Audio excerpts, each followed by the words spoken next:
बिस्मिल्लाहिर्रहमानिर्रहीम। अस्सलाम वालेकुम। आपका दोस्त सलमान हैदर। दुआ है परवरदिगार से कि उसने आपको और आपके अहले खाना को अपनी हिफ्ज़ व अमान में रखा हुआ। यूँ कहिए कि पाकिस्तान तहरीक इंसाफ इखलाकी तौर पर इंतखाबात के इनेकात का पहला मरला ज़रूर जीत गई है। हाँ, जिस हिसाब से ताकत का इस्तेमाल किया जा रहा है, जिस हिसाब से बदमाशी हो रही है और इनके ऑफिशियल स्टांस के मुताबिक जिस तरीके से इंतज़ामी मशीनरी हरकत में है और जिस तरीके से शफाफ इंतखाबात का जनाजा निकाला जा रहा है और रियासती हाथों के ज़रिए जमहूरियत का कत्ल हो रहा है, जी हाँ, वो बड़ी मसका खेज चीज़ है। लेकिन अदरवाइज़ इखलाकी उसमें वो कहते हैं ना, जब दिलों के वज़ीर आज़म हो सकते हैं तो फिर बहुत कुछ सामने चीज़ें भी आ सकती हैं। तो फिर इखलाकियात अगर जहाँ जहाँ हैं, जहाँ मुआशरा ऐसा है, जहाँ कानून उसकी अमलदारी है, उधर तो इसके अलावा कोई भी नहीं है। और कागजात मुस्तरद करने के हवाले से भी पाकिस्तान तहरीक इंसाफ ने बड़ा सरप्राइज़ तैयार किया, बल्कि पहले से शुरू कर दिया था। उनको पहले ही बता दिया था कि 1000 अफराद की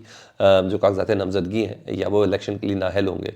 तो जब मैं आपको 3 दिन पहले बता चुका हूँ, तो पाकिस्तान तहरीक इंसाफ ने भी इस सिलसिले में बहुत सी चीज़ें इकट्ठी कर ली थी। वो बताना है शहबाज शरीफ साहब का तायद करिंदा, वो भी उसके भी कागजात नामजदगी मुस्तरद हो गए।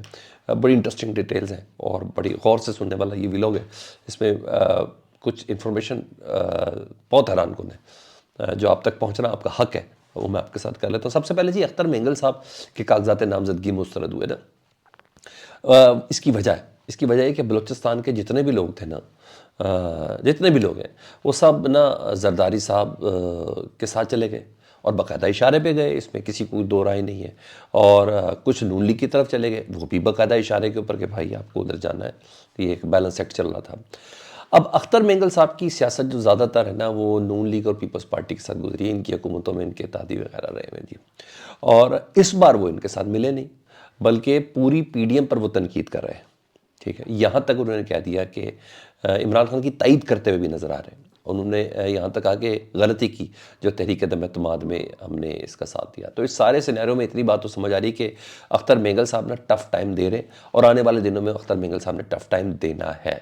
और वैसे भी सरफराज बुगटी को जिताना नहीं है, तो अख्तर मेंगल को बिठाएंगे तो सरफराज बुगटी जीतेंगे ना, तो ये भी बड़ा मसला है।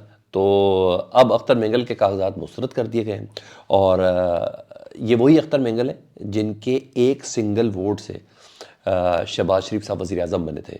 शहबाज शरीफ साहब की कौमी असम्बली में तायद कनिंदा जो शख्स थे वो अख्तर मेंगल साहब थे। और एहसान का बदला मेरे ख्याल है ये इससे बेहतर कोई चीज़ नहीं है कि कौमी असम्बली में वो उनके कागजात मुस्तरद हो गए। और उनका किस बिना पे हुआ ये सुन लें जी। दुबई का इनका अकामा था जी, ये कहा गया, और इस अकामे को उन्होंने शो नहीं किया कागजात नामजदगी में। तो आपको समझ जाए, मेरा ख्याल है मैं इस तरह क्या चीज़ें समझाऊँ आपको आगे जी। 2 टर्न्योर हो चुके हैं, मौलाना फजलुर रहमान साहब को नसीब नहीं है कौमी असम्बली। जी हाँ, अपने हल्के से वो सीट जीत नहीं पाते। और अब हल्का 65 पशीन का इंतखाब किया, लेकिन बड़ी ज़बरदस्त, आपको पता चलेगा मौलाना साहब सेलेक्टेड हो गए हैं। जी हाँ, मौलाना साहब अब सेलेक्टेड हो गए। और पहले वो DI खान में आपको पता है गंडापुर, अलीमीन गंडापुर वगैरह से हार जाते थे, नहीं जीत पा रहे थे। तो पशीन से उन्होंने कागजात नामजदगी जमा कराए, यहाँ तक भी समझ आ गई। लेकिन मद्दे मुकाबिल जो थे ना, वो थे साबिक गवर्नर KP के, और उनका नाम था ज़हूर आगा। ये पाकिस्तान तहरीक इंसाफ के उम्मीदवार थे, और कहा जाता है कि बहुत मजबूत उम्मीदवार थे पाकिस्तान तहरीक इंसाफ के। तो उनके कागजात नामजदगी अगर मंजूर होते तो मौलाना साहब इधर भी रह जाते। बड़ी मुश्किलों से एक डरबा सा, एक कोना सा चुना गया था। तो ना ही ये ज़हूर आगा साहब जो हैं 9 मई में कहीं मतलूब है, मगर मुद्दे मुकाबिल मौलाना फजलुर रहमान साहब हैं। तो इस बार हर सूरत उन्हें सीट निकाल के देनी है भाई मौलाना फजलुर रहमान साहब को। तो इसलिए मकसद ये था। तो मद्दे मुकाबिल हुआ तो फिर कैसे होगा, तो जीत तो ये सकते नहीं है, तो ऐसा तो फिर ऐसा ही सी। तो कागजात नामजदगी ही मुस्तरद करवा दिए गए हैं। तो यानी डील चल रही है बैक एंड पे मौलाना साहब के साथ। क्या बात है यार, हर एक को खुश रखने, बल्कि 3 बड़े, पीपल्स पार्टी, नून लीग और मौलाना साहब, इनको खुश रखने का तो बहरहाल बेहतर इंतज़ाम रखा हुआ गया। मुस्तफ़ा नवाज़ खोखर जी एक न्यूट्रल आदमी है आज की तारीख में। उन्होंने तक कह दिया कि ये इलेक्शन नहीं सिलेक्शन है, और वो कहते हैं कि मैं हैरान तौर पर हैरान हूँ कि अभी तक इस्लामाबाद के हतमी उम्मीदवारों की लिस्ट ही जारी नहीं हुई। RO अफसरान ने दरवाजे बंद कर दिए हैं अंदर से, और ये इलेक्शन नहीं सिलेक्शन है। मतलब इलेक्शन से पहले न्यूट्रल लोग सिलेक्शन करें तो फिर आप देख कर लें कि क्रेडिबिलिटी कितने % है, 1%, 2% या 0%, इसका आप खुद ही अंदाज़ा लगा लें। तो ये वो लोग हैं जो ये कह रहे हैं। दूसरा जी, पाकिस्तान तहरीक इंसाफ जी, उनके कागजात नामजदगी आपको पता मुस्तरद हुए, اور جس طریقے سے ان کے ساتھ جو سلوک روا رکھا جا رہا ہے، تو نہ صرف انہوں نے پاکستان میں بلکہ جتنے دنیا میں اوورسیز پاکستانی ہیں یا سول سوسائٹی ہیں، ان سب کے نام انہوں نے باقاعدہ طور پر پاکستان تحقیق صاحب نے آفیشیل ایک ورژن دیا ہے، بڑا ہی اسٹرانگ ورژن دیا ہے اور بڑا ہی سخت ورژن دیا ہے، جو میں آپ کے سامنے شیئر کر دیتا ہوں۔ اس کے مطابق جی کاغذات نامزدگی کی پڑتال کے آخری روز ملک بھر میں انتظامی مشینری، پاکستان تحریک انصاف کہہ رہی ہے، انتظامی مشینری اور قانون نافذ کرنے والے اداروں کی جانب سے کھلی لا قانونیت کا معاملہ ہے۔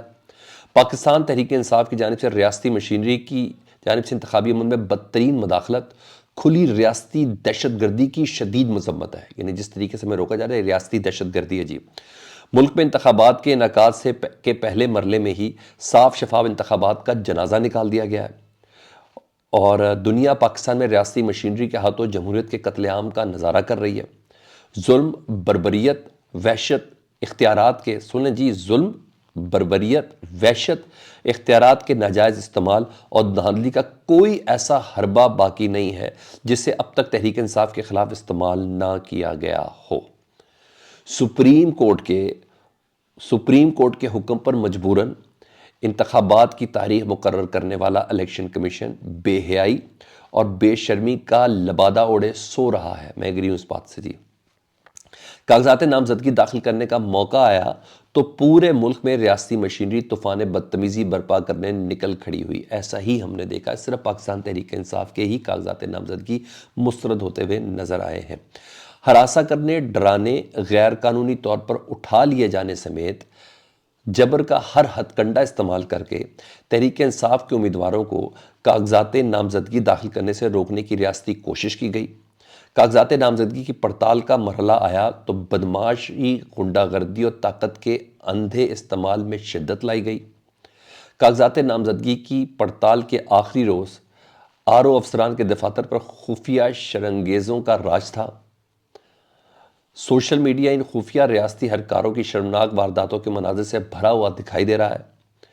لاقانونیت کے مکروہ ایجنڈے میں ریاستی مشینری کی سہولت کار انتظامی افسران بطور ریٹرننگ افسران تحریک انصاف کے امیدواروں کے کاغذات نامزدگی پر بھونڈے اعتراضات اٹھائے اور انہیں مسترد کرنے میں مصروف رہے۔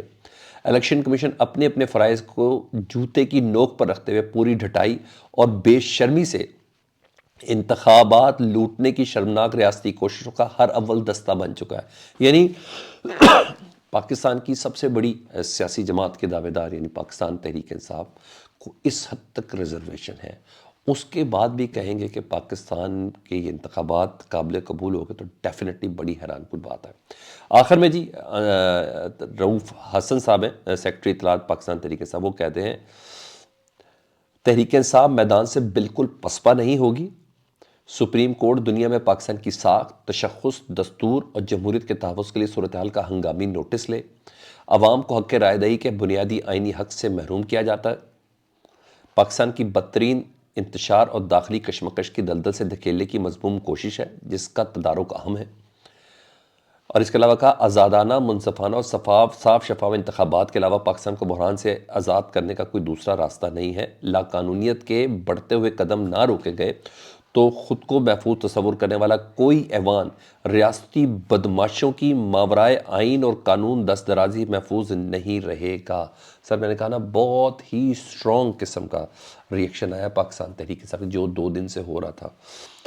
میرا خیال ہے اخلاقیات میں اس سے زیادہ ووکیبلری کے اندر کوئی جملے نہیں ہو سکتے جس کی بنا پر کوئی سیاسی جماعت اپنا ریئیکشن اس طرح ریکارڈ کرائے۔